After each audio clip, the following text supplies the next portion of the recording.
लेकिन गाजा में अल अहली अस्पताल पर हुए हमले के बाद फिलिस्तीन का समर्थन करने वाले कई मुस्लिम देश इजरायल पर भड़क गए। दावा किया गया कि सबने मिलकर एक सुर में इजरायल की सेना पर जंग के नियमों को तोड़ने और बेकसूर लोगों को निशाना बनाने का आरोप लगाया और इजरायल की कार्रवाई को युद्ध अपराध करार दिया, क्योंकि युद्ध में इस तरह के हमलों को अंतर्राष्ट्रीय कानूनों का उल्लंघन माना जाता है और ऐसा करने वाले देश के आरोपी नेताओं और अधिकारियों के खिलाफ आईसीसी यानी इंटरनेशनल क्रिमिनल कोर्ट गिरफ्तारी का वारंट जारी करती है और जांच में दोषी पाए जाने पर उन्हें सजा देती है। हालांकि युद्ध अपराध के आरोपों के बावजूद आईसीसी इजरायल के किसी भी नेता या अधिकारी पर केस नहीं चला सकती।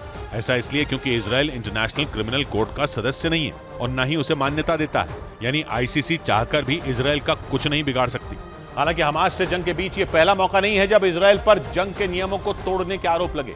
इससे पहले इजरायल की सेना पर उत्तरी गाजा में एयर स्ट्राइक के दौरान फास्फोरस बम फोड़ने के आरोप लगे थे, जबकि इस बम पर 1980 में ही सीमित प्रतिबंध लगाए जा चुके हैं, जिनके तहत तय किया गया था कि अगर फास्फोरस बम का इस्तेमाल रिहायशी इलाकों में हुआ तो इसे केमिकल अटैक माना जाएगा और उस देश के खिलाफ वॉर क्राइम के तहत कार्रवाई हो सकती है। दूसरे विश्व युद्ध में लाखों लोगों की मौत के बाद जंग को लेकर कई नियम बनाए गए थे, जिनका उल्लंघन करना युद्ध अपराध माना जाता है। इन नियमों के मुताबिक युद्ध के दौरान नागरिकों, घायलों और कैदियों के साथ बर्बरता नहीं होनी चाहिए। लोगों की हत्या करना या उन्हें बंधक बनाना अंतर्राष्ट्रीय नियमों का उल्लंघन माना जाता है और इसके साथ ही रासायनिक हथियारों के इस्तेमाल पर भी प्रतिबंध लगाए गए हैं। और इंटरनेशनल क्रिमिनल कोर्ट इन नियमों के उल्लंघन से जुड़े मामलों की सुनवाई करती है। यूक्रेन के खिलाफ जंग में रूस पर भी युद्ध अपराध के आरोप लगे थे, जिसके बाद इंटरनेशनल क्रिमिनल कोर्ट ने रूसी राष्ट्रपति पुतिन के खिलाफ गिरफ्तारी का वारंट जारी कर दिया था।